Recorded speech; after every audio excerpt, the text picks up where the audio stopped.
will no longer just be done with pencil and pen. It'll be done directly from the human mind. And I'll show you how physicists have already done this. And this means that augmented reality, we can alter reality to suit our wishes. Let's say you're redecorating an apartment. You're moving the furniture around. Today, each cell phone allows you to move one chair. In the future, you'll simply blink, and in your contact lens, rearrange all the furniture, rearrange everything to suit what you want. And of course, if you can imagine it, we can print it on a 3D printer. So we're talking about from mass production to mass customization. You know, it was Henry Ford, the great industrialist who invented the Model T, who invented mass production. Henry Ford was famous for saying, quote, "The American people can have any color car they want as long as it's black." Now we're talking about mass customization, and this is how we will celebrate birthdays, presents. Instead of going to the toy store and buying that toy, you'll simply download the blueprint of the toy and print it out in your living room. And so you won't have to go shopping anymore. And look at those shoes. Those shoes there were made as you wait for it. In a shoe store, you'll simply have lasers measure your feet and print out the shoe that you want while you wait for that shoe. And on the right, we can now print metals on 3D printers. This is how you will print your wedding ring. This is how you will print jewelry. You will create your own jewelry and then print it out in your living room. And so we're talking about whole industries being concentrated in your cell phone. This is banking of the future. You will conduct banking just by talking to your wristwatch or by manipulating your cell phone. And this is the cell phone of the future. Today, you have a desktop, you have a laptop, you have a tablet, and you have a cell phone. Why? Why? It's all the same thing, the same processor, but the screen size is different. In the future, you will scroll out as much of a screen as you want, because the screen is made out of plastic. So in the future, computers will be plastic, and you'll scroll out as much computer screen as you want. And in fact, this is the future of wallpaper. We can scroll out as much intelligent paper as you want. This is the future of wallpaper. What happens today if your wallpaper is old, dirty, torn, discolored? What do you do today if your wallpaper is old? You suffer. That's what you do. In the future, you'll talk to your wallpaper and you'll say, "Mirror, mirror in the wall, change color, change shape." And if it's 4 o'clock in the morning and you have a pain in your chest, is it a heart attack? Do you call the police and an ambulance? Or maybe it's the pizza you had last night. What are you going to do? You go to the wall and say, "Mirror, mirror on the wall, I want to talk to Robotnik." Boom! Robotnik appears. Robotnik is inside your wristwatch. It's inside your wall. Robotnik is inside your contact lens. A doctor, for free, almost for free, which scans the internet, giving you the latest medical information, speaking to you in ordinary English or whatever language you want. Let's say you're driving a car in Europe, a small town in Europe, and you're in a car accident. And you have to talk to a lawyer real fast. What are you going to do? It's nighttime. You don't speak the language. The police come. You don't know the laws. It's just you and the police. What are you going to do? You're going to talk to your wristwatch and and talk to Robo-Lawyer. Robo-Lawyer is right there, understands many languages, scans the legal history for many kinds of problems, and gives you a sound legal advice. And so we're talking about a future where information is almost for free. Everywhere it's available. Now the good news and the bad news. The good news is that things will be cheaper, more convenient, less friction, less aggravation. That's the good news. What's the bad news? The bad news is that in the future, we will have lawyers. Sorry about that. Only a lawyer can talk to a human. Robots can't do that. Only a lawyer can talk to a judge. Only a lawyer understands the changing laws and moral standards of society. So I'll get to this in a moment, but there are going to be plenty of jobs in the future. So the future will look somewhat like a science fiction movie. You'll be able to create your own holodeck, create imaginary worlds, learn skills, train yourself, become a pilot, become a soldier, become a scientist in your living room. And of course, cars will drive themselves, but not only that, cars will become robots. You will talk to your car. You'll argue with your car. Your car may have a different way of going from A to B. You'll argue with your car, and your car will park itself. In the morning, you simply talk to your wristwatch, call for your car. After you go to work, you say to your car, park yourself. Go find a parking lot someplace. And the car goes and finds a parking lot, and afterwards, you call for the car, and you go home again.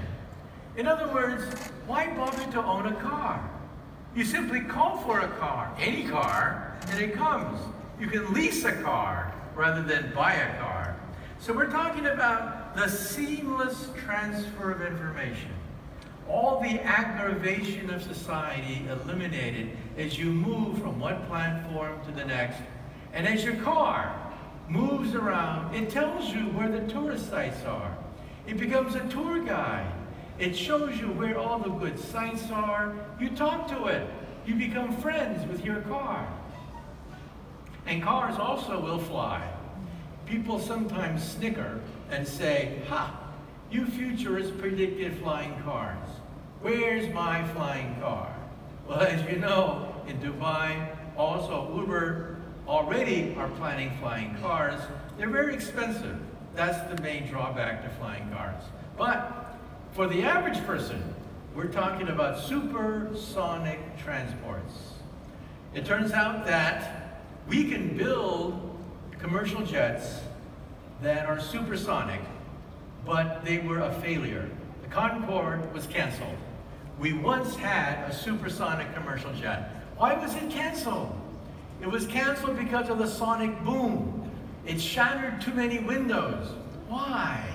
Because in the 1960s, computers could not model supersonic airflow. Now they can.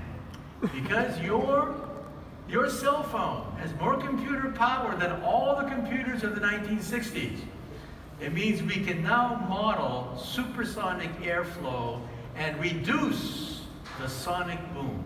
NASA has challenged the aerodynamics industry, asking for proposals by 2025.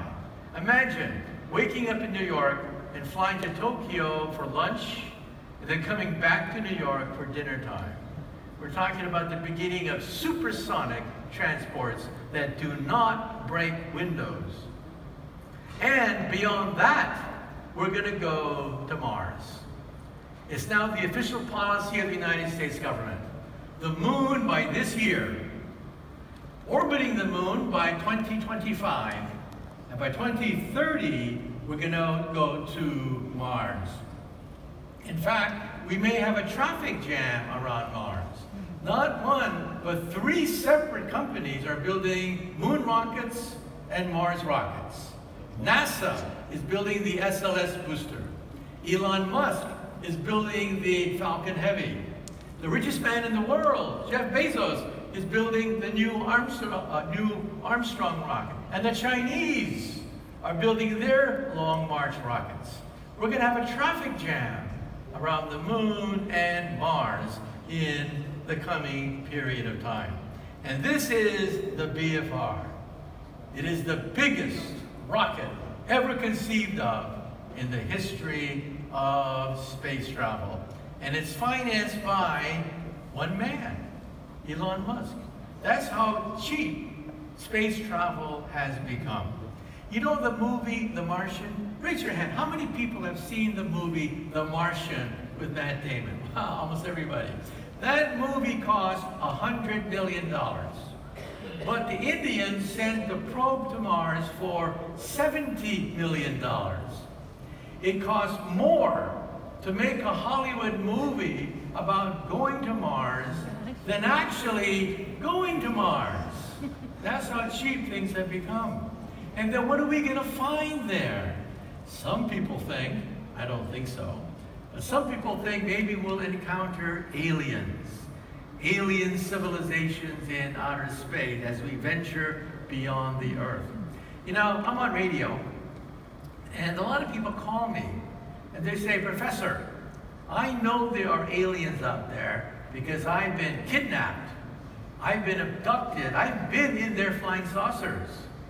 So I have a word of advice.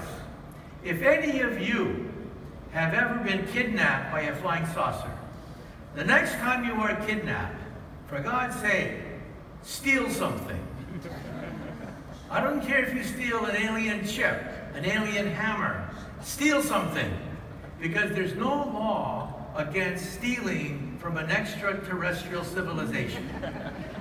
No law whatsoever. Plus, you'll have bragging rights.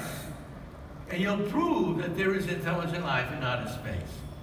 Now, I'm building up to something. All these gadgets, computer chips costing a penny, machines that talk back to you, what am I getting at? I'm building up to something. I'm building up to what I call perfect capitalism. What is capitalism? Capitalism is private ownership, so you own things, the government doesn't own it, you own it. Private ownership, where prices are set by supply and demand. That's it. That's called capitalism. But you see, capitalism is not perfect. You don't know who's cheating you. You don't know what things really cost. You don't know how many middlemen there are. You don't know who has the best, cheapest, most authoritative product. That's what the future is going to give you. With all this information, you go to a store. The internet is in your contact lens. You'll scan all the items. You will know what the cheapest product is. You will know who has the best product. And also, you'll know how many layers of middlemen there are. And that's the secret of how to become a billionaire. You know, I wrote an article, How to Become a Billionaire. Listen carefully for those of you who want to become a billionaire. First, ticket industry. Any industry, ticket industry. Second, find out where all the middlemen are. All the layers and layers of people that are not necessary but are there that are taking money away from you.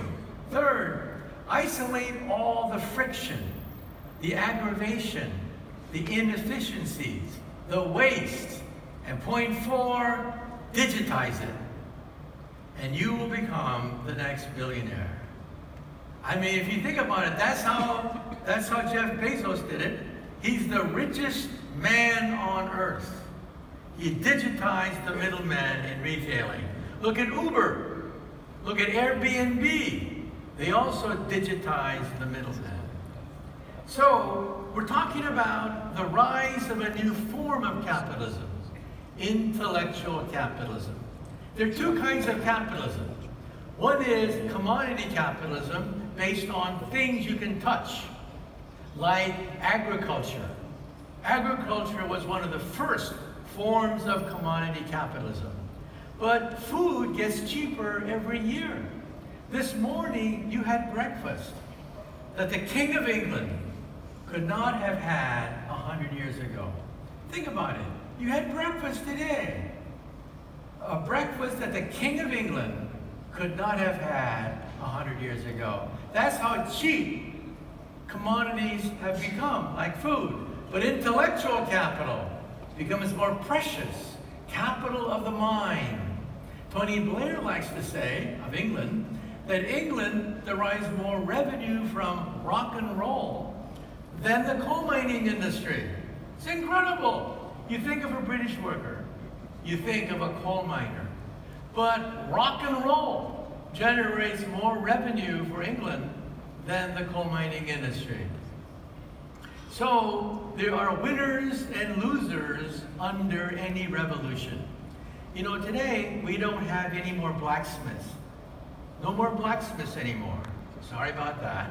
But we don't cry about it, because we know that blacksmiths are not necessary and that blacksmiths became automobile workers. Well, we shouldn't cry, because there are new winners and losers of the future. The biggest loser is repetitive work.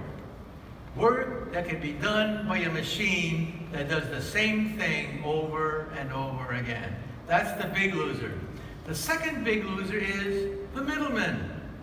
That's why Amazon is one of the biggest companies on the planet Earth. Amazon got rich over the bodies of people that died. That is the middlemen. So who are the winners? The winners are, first of all, semi-skilled workers, believe it or not, gardeners, garbage men, sanitation workers, plumbers, electricians. Robots can't do any of those jobs. Second, jobs that involve person-to-person relations, lawyers, mentors, counselors, police. Those jobs cannot be automated, but most important, intellectual capitalism. And what is intellectual capitalism? Innovation, leadership, entrepreneurship, creativity, artwork. All of that is products of the human mind, and they cannot be done by robots. So robots will eventually become bigger than the automobile industry. It's going to be a huge industry. In fact, your car will become a robot. You'll talk to your car. You'll argue with your car. But robots, for the most part, will do the 3 Ds. Dirty, dull, and dangerous. That's where robots excel. Robots do not mind doing dirty work because they don't mind anything at all. They don't mind doing dull work because that's what machines do, the same thing over and over again. And they don't mind doing dangerous work because they don't understand danger. And so dirty, dull, and dangerous. Those are the 3 jobs that robots will be doing. So what are the jobs of the future? I'll be very blunt. The jobs of the future are jobs that robots cannot do. And so then the second question is, what can robots do? There are 3 things robots cannot do. Listen very carefully, because this is going to affect your future. If your friends are thinking about getting a job in an area that's going to be automated, think twice. First, as I mentioned, are jobs that involve semi-skilled work. Carpenters, plumbers, electricians, gardeners, police. Why? Because robots cannot pick up garbage. Robots cannot fix a toilet. Our most advanced robot on the earth cannot fix a broken toilet, or pick up garbage off the floor, or design a garden, or solve a crime, or build a building with a hammer and nails. They can't do that. That's the first set of jobs. Second, jobs requiring human skills. Lawyers, counselors, human resources, professors, mentoring, jobs that require humans to interact with other humans. But most important are the jobs involving intellectual capital. Most important, meaning artwork, acting, writing a novel, writing a song, innovating, creating a theory, becoming a scientist, programming a computer. Robots can't do any of these things. And that's where the jobs of the future are going to be, especially intellectual capital. And again, if you want to become a billionaire, realize that you want to digitize the middleman, digitize waste, inefficiencies, and you could become a billionaire. And people often wonder, are robots going to take over? Well, our most advanced robot today is called Asimo, built in Japan. I interviewed the inventor of Asimo for BBC television. And I asked him, how smart is the world's smartest robot compared to an animal? He was very honest. He said the world's smartest robot, Asimo, has the intelligence of a cockroach, a retarded cockroach, a lobotomized, stupid, retarded cockroach. Cockroaches can run, hide, find mates, find food, find shelter. Robots can do cockroaches can do all that. Robots can do none of that. Robots can barely walk, let alone hide, find mates, find food, find shelter. But eventually, let's be clear about this, robots will become as smart as a mouse. Eventually, they will become as smart as a rat, then a rabbit, then a cat, and a dog, and perhaps by the end of the century, as smart as a monkey. At that point, they are potentially dangerous. Monkeys know they are monkeys. Monkeys know they are not human. Now dogs are confused. Dogs think that we are a dog. We're the top dog, and they're the underdog. That's why dogs obey us. Monkeys are not that stupid. Monkeys know they're not human. At that point, we should put a chip in their brain to shut them off if they have murderous thoughts. But that's not for another 100 years. And now let me close by saying the next great frontier is to digitize the human body. We talked about the digitization of commerce, finance. Now let's talk about the digitization of the human body, and I'll wind up. This is a pill that will eventually eliminate standard diagnosis. This pill has a camera inside. This pill has a chip inside. This pill has a magnet. You swallow it, the magnet follows it into your stomach, and it takes pictures of your stomach from the inside and revolutionizes diagnostics. This gives new meaning for the expression, Intel inside. Yes, Intel will be inside. And not only that, we will have nanobots circulating in our blood.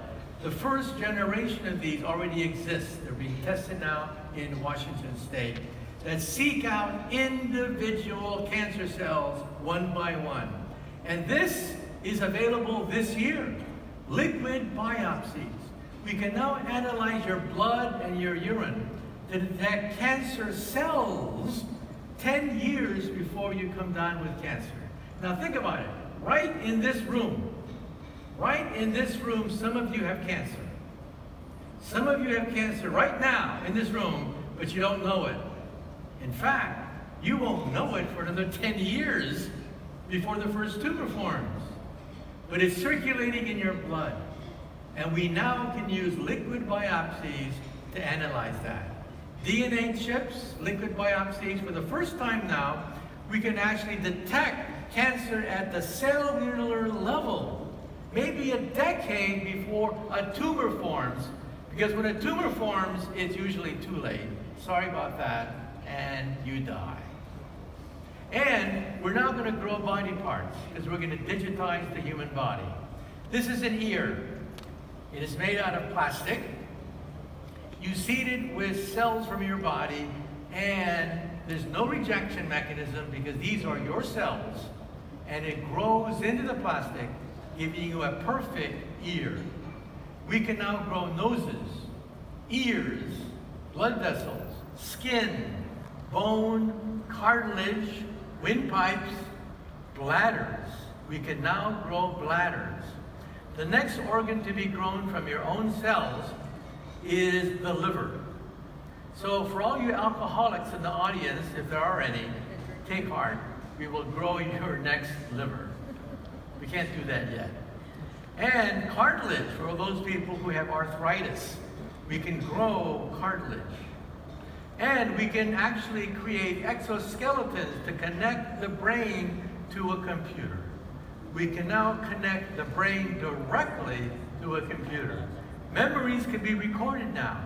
We can now record simple memories in animals, and eventually we will connect humans to the computer. This is going to revolutionize artwork. As I said, artists of the future will think about beautiful creations, and the 3D printer will print it out. And telepathy, telekinesis, things that you see in movies, we can do in the laboratory because we can establish a direct connection with the brain itself. This is a brain pacemaker.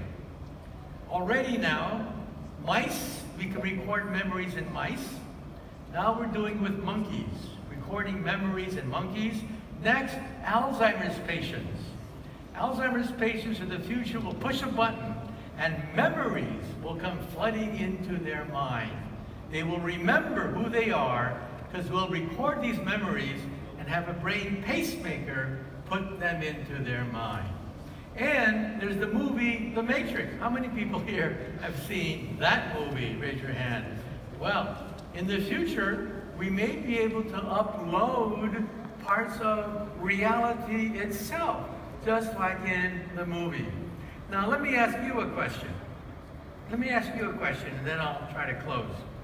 How many of you ever had that strange feeling just before you go to bed at night? How many of you ever had that weird feeling? That weird feeling that maybe, just maybe, life is an illusion. Maybe you're the only real person. Raise your hand if you ever had that feeling. Oh my God, you're crazy. We have so many crazy people in the audience. How can you be the only person in the world when I'm the only person in the world? You're my imagination. I'm in New York right now, just about to go to sleep, thinking I'm here in Dubai. And yes, we can now photograph a dream. This is how we physicists do it. We brain scan the brain on the left into 30,000 pixels. We put the pixels into a computer, analyze them, and print out a picture of what you are thinking of, including your dream. On the top, you see pictures of reality, but below that, just right below that, are pictures extracted directly from the human brain. Directly from the human brain, images that have been extracted from the living brain. So the future of the internet, and I'll close on this, will be BrainNet.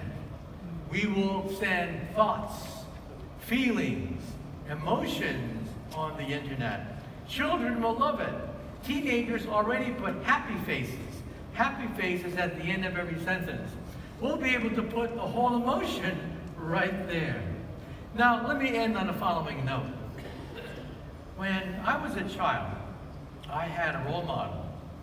And my role model was Albert Einstein. And let me tell you my favorite Einstein story. When Einstein was an old man, he was tired of giving the same talk over and over again. So one day his chauffeur came up to him, and the chauffeur said, "Professor, I'm really a part-time actor. I've heard your speech so many times, I've memorized it. So why don't we switch places? I will put on a mustache, I will put on a wig, I will be the great Einstein, and you can take a rest and be my chauffeur. Well, Einstein loved the joke, so they switched places. This went along famously until one day, a mathematician in the back asked a very difficult question. And Einstein thought, oh, the game is up. But then the chauffeur said, that question is so elementary that even my chauffeur here can answer it for me. Thank you very much. You've been a great audience.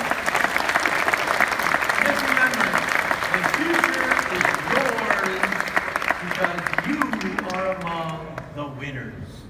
You represent intellectual capital. You represent people who think, people who dream, people who aspire. You represent the future of innovation and creativity. So congratulations, you are among the winners of the future. Thank you very much.